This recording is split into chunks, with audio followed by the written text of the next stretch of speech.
Hello friends, नमस्कार and welcome to ETC Bollywood business. मैं हूं आपका होस्ट और दोस्त कोमल नाहटा। दोस्तों, आज कई सारी फिल्में रिलीज हुई है जिनमें से हम रिव्यू करेंगे दो फिल्मों को, सेटर्स और ब्लैंक।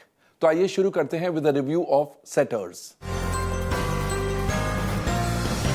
सेटर्स कहानी है एग्जामिनेशन पेपर लीक्स की। सेटर्स उन्हें कहते हैं जो पेपर्स लीक करते हैं for a price of cost, and ये ऑल इंडिया एग्जामिनेशंस के पेपर्स हैं, रेलवे बोर्ड के एग्जाम्स, मेडिकल एग्जाम्स, अलग अलग एग्जाम्स, एंड पेपर्स जो बिकते हैं वो भारी रकम में बिकते हैं। एंड जो भी स्टूडेंट्स वीक है या स्मार्ट भी है लेकिन उन्हें ऐसे लगता है कि शायद हम रह जाएं because the exams are very competitive, तो फिर वो इन सेटर्स से या सेटर्स के जो मिडलमैन होते हैं उनसे पेपर्स खरीदते हैं फॉर अ ह्यूज प्राइस, और फिर मेरिट लिस्ट में आ जाते हैं, नौकरियां मिल जाती है, सिलेक्ट हो जाते हैं जहां भी जो भी है। तो ये उसकी कहानी है। यस, सिमिलर कहानी आई थी वाई चीट इंडिया में और उसी प्रकार की कहानी है।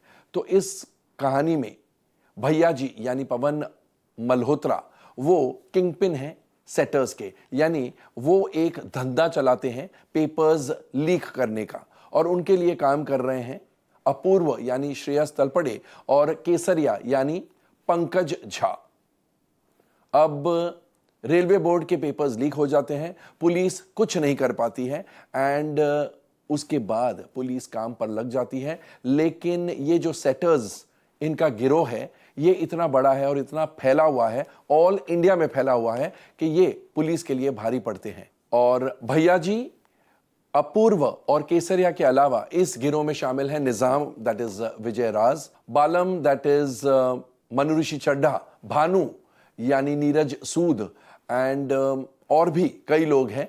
तो ये 4-5 लोग या 6 लोग मेन हैं, और ये पेपर्स लीक करने में और फैलाने में मदद करते हैं। इनफैक्ट ये बिजनेस चलाते हैं for a fee of course, and बहुत भारी रकम की फी है। And the police inspector in charge is Aditya that is Aftab Shivdasani, उनकी असिस्टेंट है Isha that is Sonali Sehgal, and एक और भी उनके साथ पुलिस ऑफिसर है जो काम कर रहे हैं, वो है अंसारी दैट इज जमील खान, और चौथे जो पुलिस ऑफिसर है वो है दिबांकर दैट इज अनिल चरणजीत। तो 4 पुलिस ऑफिसर्स इन्वेस्टिगेट कर रहे हैं और इन्हें रंगे हाथों पकड़ने की कोशिश कर रहे हैं, लेकिन हर बार वो इन्हें चकमा देकर भाग जाते हैं। यहां पर हम आपको बता दें कि भैया जी की जो बेटी है प्रेरणा दैट इज इशिता दत्ता, वो अपूर्व से मोहब्बत करती है। हालांकि वो अपने पिता के काम से खुश नहीं है, she does not like what he does, therefore she also does not like what Apurva does. She clarifies to her boyfriend Apurva that मैं मेरे पापा के काम से एंड तुम्हारे काम से खुश नहीं हूं, लेकिन इसका यह मतलब नहीं कि मैं तुम दोनों से प्यार नहीं करती हूं। I want to be with both of you all, but I do not approve of what you all do. In fact, अपूर्व प्रेरणा को भी पेपर लीक से पास करवाना चाहते हैं, लेकिन प्रेरणा इज कॉन्फिडेंट कि वो वैसे ही पास हो जाएगी, and therefore she tells her father that मुझे पूरा भरोसा है, मैं पढ़ के ही पास हो जाऊंगी।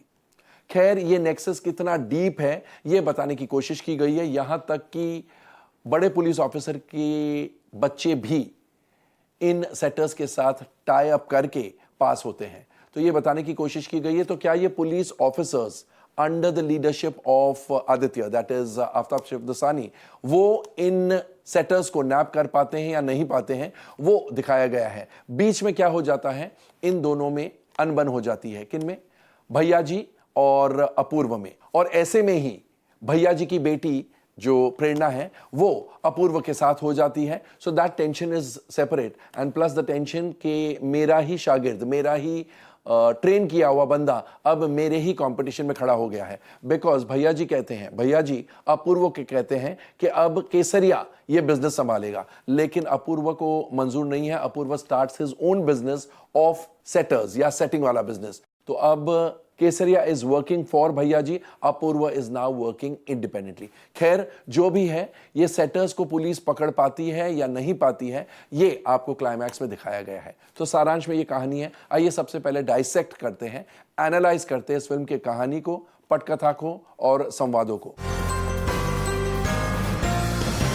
इस फिल्म की कहानी लिखी है अश्विनी चौधरी और विकास मनी ने, और क्योंकि इस कहानी को हमने हाल ही में देखा है in the film Y cheat India, इसलिए बहुत ज्यादा नयापन नहीं लगता है। यह बात अलग है कि वाई चीट इंडिया बहुत बड़ी फ्लॉप थी, इसलिए बहुत ज्यादा लोगों ने उस फिल्म को देखा ही नहीं, लेकिन people are aware that that film was based on the education system and the corruption in the education system। तो उसी प्रकार की कहानी है। इस कहानी में इतना इन डेप्थ घुसकर बताया गया है कि you lose interest. First half फिर भी थोड़ा इंटरेस्टिंग है, लेकिन आपको अंदेशा होता है, आपको ऐसे लगता है कि अब सेकंड हाफ में जाके बहुत ज्यादा टेक्निकल बातें दिखाई जाएगी जो ऑडियंस को इंटरेस्ट नहीं करती है, और वैसा ही होता है। इतनी टेक्निकल बातें और इतनी इन डेप्थ में जाकर इतना अंदर घुस के दिखाया गया है that you are not really concerned, you are not really bothered, और आपको लगता है come to the point. Police और ये जो बिजनेस चलाते हैं, कारोबार चलाते हैं, उनमें क्या होता है जब कॉन्फ्रंटेशन होता है वो दिखाइए, बजाय कि कैसे वर्किंग होती है, क्या होता है क्या नहीं होता है, माइन्यूट डिटेल्स में दिखाया गया है, and that really test the audiences patience. The screenplay and dialogues have been penned by Siraj Ahmad. Screenplay जैसा कि हमने बताया, इतनी इन डेप्थ बातें बताई गई है, it was not necessary at all, और इसलिए फिल्म खिंची हुई लगती है, बहुत लंबी लगती है एंड बहुत बोर करती है, खासकर सेकंड हाफ में। सिराज अहमद के डायलॉग्स कुछ जगहों पर बहुत अच्छे हैं, लेकिन कुछ जगहों पर बहुत ज्यादा फोर्स लगते हैं, बहुत ज्यादा कंट्राइव लगते हैं, और कभी कभी तो ऐसा लगता है कि बहुत ज्यादा इंप्रेस करने की कोशिश की जा रही है ऑडियंस को। इस प्रकार के डायलॉग्स लिखे गए हैं कि you can make out, completely make out that these dialogues in very profound language लिखे गए इसलिए हैं ताकि ऑडियंस इंप्रेस हो जाए। लेकिन जब dialogues they don't ring true, जब सच्चे नहीं लगते हैं, इंप्रेस नहीं होती है ऑडियंस, ऑडियंस इरिटेट हो जाती है। तो all in all the script is not very interesting और वेरी एंगेजिंग, एंड जो क्लाइमैक्स है, क्लाइमैक्स में जो बताया गया है, आप शॉक हो जाते हैं, because it sets out the wrong signal, the wrong message is sent out to the audience, and abrupt भी लगता है क्लाइमैक्स। जब फिल्म खत्म होती है आप बोलते अरे ये खत्म भी हो गई, because you least expect that it would and in this way. ये तो हुई बात स्क्रिप्ट की। अब एक नजर डालेंगे एक्टर्स के परफॉर्मेंसेस पर। आफ्ताब शिवदसानी जो कि पुलिस ऑफिसर आदित्य की भूमिका निभा रहे हैं, he is reasonably good. Actually उन्हें काम करने के लिए बहुत ज्यादा स्कोप नहीं मिला है। ऑफन टाइम्स आपको ऐसा लगता है कि वो और उनकी डेप्यूटी सिर्फ या तो एक जगह खड़े हैं या बहुत इंपॉर्टेंस जता के चल रहे हैं while talking on the telephone, but otherwise he gets less scope. One wishes that he would have got more scope. Otherwise, whatever he has done reasonably well. Shreyas Talpade जो कि अपूर्व की भूमिका निभा रहे हैं, he has done a decently fine job. फिर पवन मल्होत्रा जो भैया जी प्ले कर रहे हैं, he is menacing and menacing enough, लेकिन उनके भी सीन्स कभी कभी इतने लंबे हैं, इतने ज्यादा वो बोलते हैं कि आप इरिटेट हो जाते हैं। That has nothing to do with his acting, his performance is of course very good. Vijay Raaz जो निजाम की भूमिका निभा रहे हैं, he is got very limited scope, and जो भी काम उन्होंने किया है ठीक ठाक किया है। Ishita Dutta in the role of Prerna is fair, again बहुत लिमिटेड स्कोप। सोनाली सहगल ठीक ठाक करती है, एंड अंसारी के रोल में Jameel Khan definitely stands his own, बहुत अच्छा काम किया उन्होंने। Neeraj Sood in the role of Bhanu has his moments. Manu Rishi Chadha जो बालम की भूमिका निभा रहे हैं, he is also okay. Then there is Kesariya यानी Pankaj Jha. Pankaj Jha has his moments, does make his presence felt as Kesariya. Then there is Anil Charanjeet in the role of Dibankar, he definitely makes his presence felt.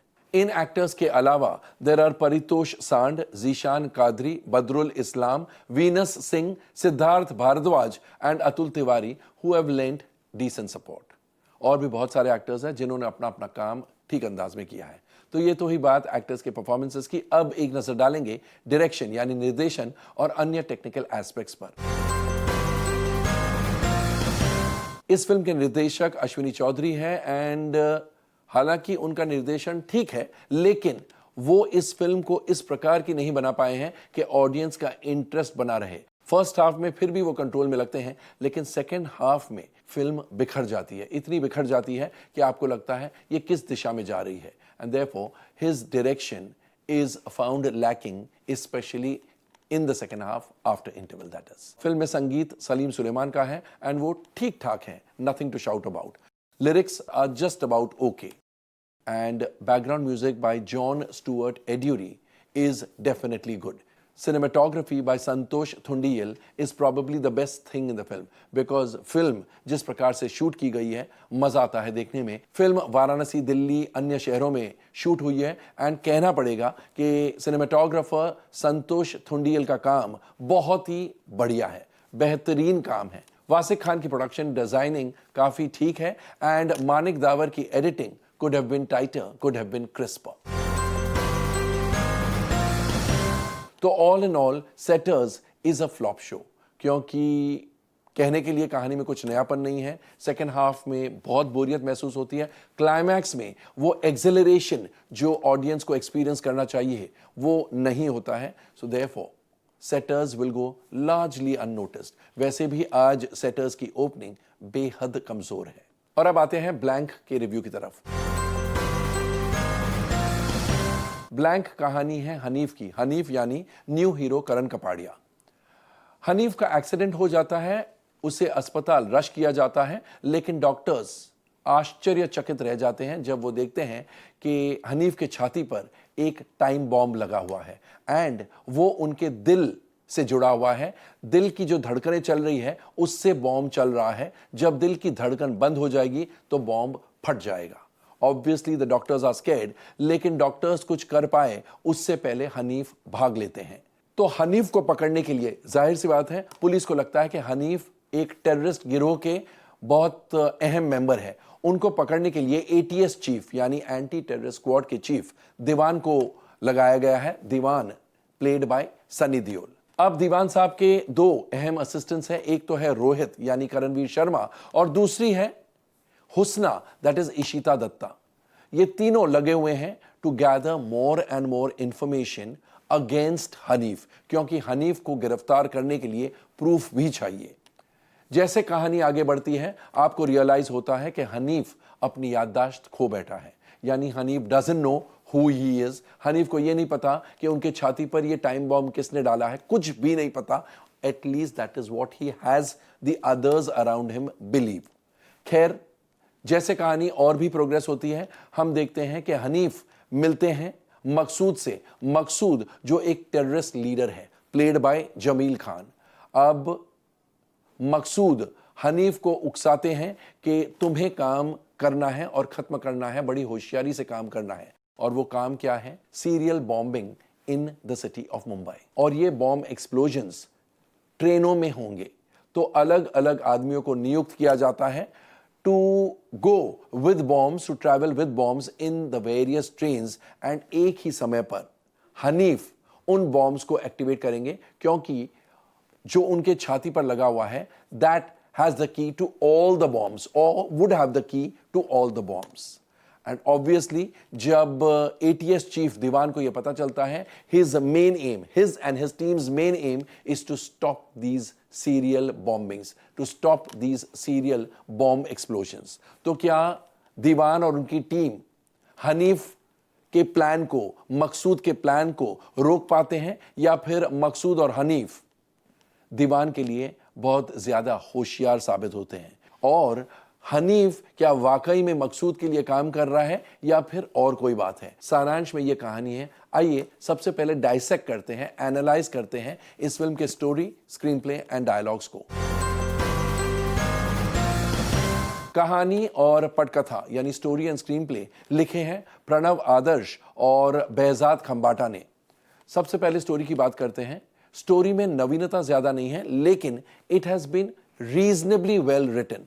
Of course जैसे story, जैसे drama unfold होता है, जैसे story unfold होती है, आपको एहसास होता है कि थोड़ी कन्वीनियंट सी स्टोरी है। हर चीज जब चाहे लोगों को पता पड़ जाती है। यानी अगर एटीएस चीफ कुछ चाहते हैं, बहुत कम मेहनत से उन्हें पता पड़ जाता है कि हमें अब ये करना है, टेररिस्ट ये कर रहा होगा या ये आदमी यहां पर होगा। सो बहुत जल्दबाजी में हर चीज दिखाई गई है। There is no effort to establish anything that they hit upon.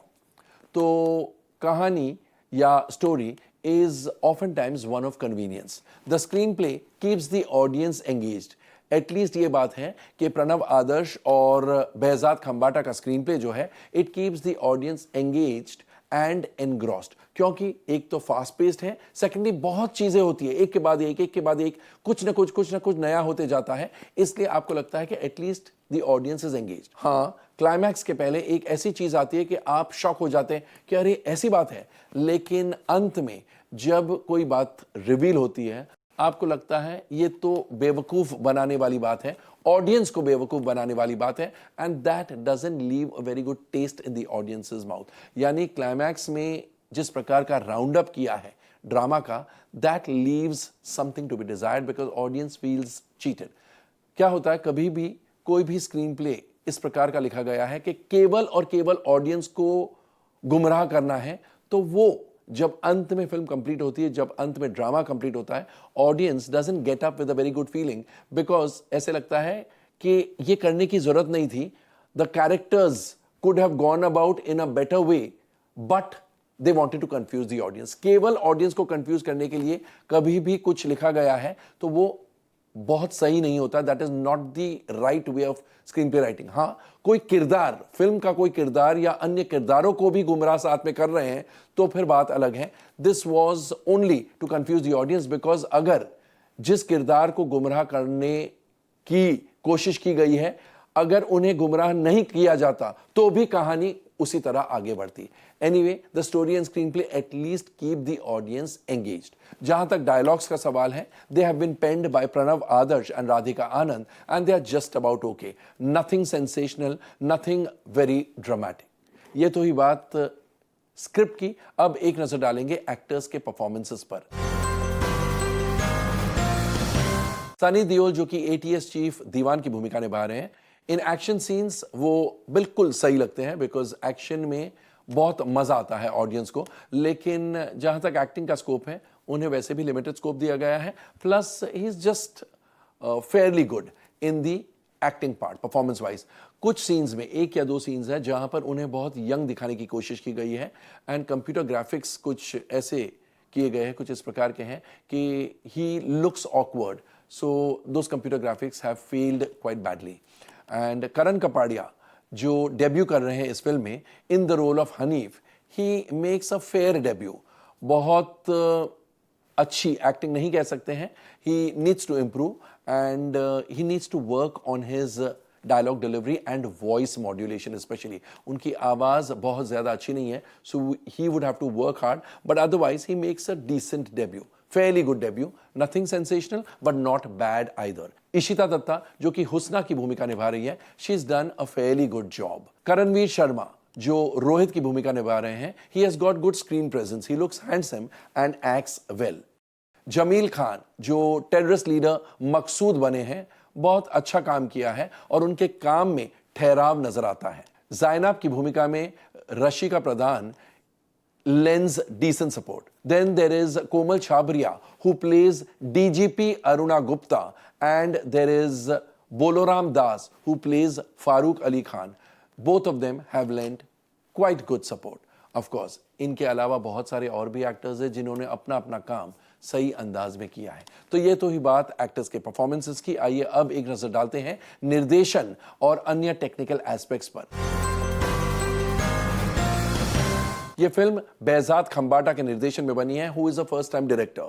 Definitely one thing is loud and clear in the film that Behzad Khambata knows his job, he knows the craft of filmmaking. लेकिन इसके साथ साथ ये भी कहना पड़ेगा कि जो खामियां हैं स्क्रिप्ट की, there are some weak points in the script. Those weak points he has not been able to really camouflage in his direction, in his narration. So although the direction is decent, it is not really very exciting or very good. Film में संगीत अलग अलग music directors का है, और को Raghav Sachar and Sonal Pradhan, इन तीनों ने म्यूजिक स्कोर किया है, and the lyrics are by Arko, Adeep Singh, Kumar, NB that is rap and Sonal Pradhan. तो संगीत के बारे में हम ये कहेंगे कि Ali Ali song which comes in the end rolling titles वो अच्छा है, बाकी songs are functional and the lyrics are also at best functional.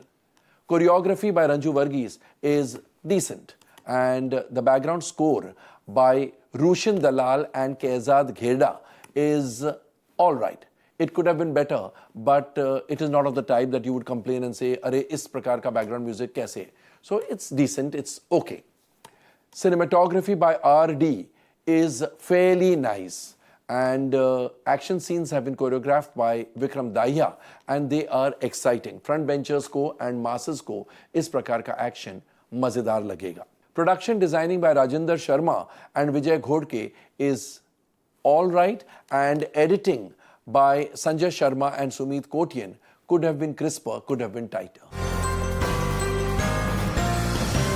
तो ऑल इन ऑल ब्लैंक वैसे तो फिल्म ठीक ठाक है, बट इस प्रकार की फिल्में, routine story, convenience screen play, इस प्रकार की फिल्में मल्टीप्लेक्सेस में तो, बड़े शहरों में तो बिल्कुल नहीं चलती है. एंड आप अब तक तो समझ ही गए होंगे, पैसा मल्टीप्लेक्सेस और बड़े शहरों से ही आता है. और ये फिल्म छोटे सेंटर्स में एंड सिंगल स्क्रीन सिनेमाज में ठीक ठाक बिजनेस कर लेगी, लेकिन वहां से पैसे नहीं आते हैं, और इसलिए blank will draw quite a blank at the box office. कहने का मतलब है blank is a flop fare. वैसे भी आज इस फिल्म की ओपनिंग कमजोर है. तो दोस्तों ये थे हमारे reviews of Setters and Blank. इनके अलावा एक और फिल्म रिलीज हुई है 1978. कहने की बिल्कुल जरूरत नहीं है कि आज इस फिल्म की ओपनिंग बेहद कमजोर है. हमारे रिव्यूज के बाद आइए बात करते हैं कुछ सिनेमा वालों से और उनसे जानते हैं कि उनके सिनेमा घरों में सेटर्स और ब्लैंक को ओपनिंग कैसी मिली है, शो वाइज कलेक्शंस किस प्रकार से बढ़ रहे हैं या घट रहे हैं या उसी लेवल पर स्टडी जा रहे हैं, एंड मोस्ट इंपॉर्टेंटली बाहर निकलकर पब्लिक इन दो फिल्मों के बारे में क्या कहती है. आज रिलीज हुई मूवीज में ब्लैंक ने 15 to 20% का स्टार्ट लिया है, और सेटर्स ने तो हार्डली कुछ स्टार्ट लगे, उसके तो शोज भी कैंसिल हुए हैं. ब्लैंक का रिव्यूज भी जो पब्लिक से मिला है वो ओके है, किसी को पसंद आती है, किसी को नहीं भी. और लास्ट वीक की तूफानी पिक्चर एवेंजर्स इस वीक में भी अच्छा करेगी. हालांकि उसके मॉर्निंग मैटनी स्लॉट इससे अच्छे नहीं थे, लेकिन इवनिंग के एडवांसेस से लग रहा है कि बहुत अच्छा रहेगा. वीकेंड एवेंजर्स को ही अच्छा खासा लगेगा. और नेक्स्ट वीक रिलीज होने वाली स्टूडेंट ऑफ द ईयर की भी थोड़ी बस स्टार्ट हो गई है बॉक्स ऑफिस से, उसके लिए इंक्वायरीज आने लगी है. बहुत जल्दी उसका भी एडवांस ओपन हो जाए. आज 2 मूवीज रिलीज हुई है, ब्लैंक और सेटर. ब्लैंक को ओपनिंग 20-25% की रेंज में रखी है, और पिक्चर की जो टारगेट ऑडियंस है उनको पिक्चर अच्छी लगी है. तो वाव नहीं है, लेकिन it is a good average entertainer. और क्योंकि इतने ज्यादा शोज नहीं मिले हैं, क्योंकि मेजॉरिटी शोज सब एवेंजर्स के पास है, वो हिसाब से पिक्चर वीकेंड पे सेटिस्फैक्ट्री करेगी. और सेटर्स टोटली नॉन स्टारर है, बिल्कुल ओपनिंग नहीं है. एवेंजर्स एंड गेम एक्स्ट्राऑर्डिनरी कर रही है, और स्टूडेंट ऑफ द ईयर जो 10 मई को रिलीज है उसकी यंगस्टर्स में डिमांड बहुत अच्छी है, और मुझे ऐसा लगता है कि वो पिक्चर काफी अच्छी खुलनी चाहिए. तो दोस्तों आपने हमारे रिव्यू सुन लिए for Setters as well as Blank. आपने सिनेमा वालों की बातें भी सुन ली. इसी के साथ हमारा आज का एपिसोड समाप्त होता है. हमारी मुलाकात अब सोमवार को होगी ETC बॉलीवुड बिजनेस के एक और मजेदार एंड एक्साइटिंग एपिसोड में. Till then it's good bye and good night from me. Have a nice weekend.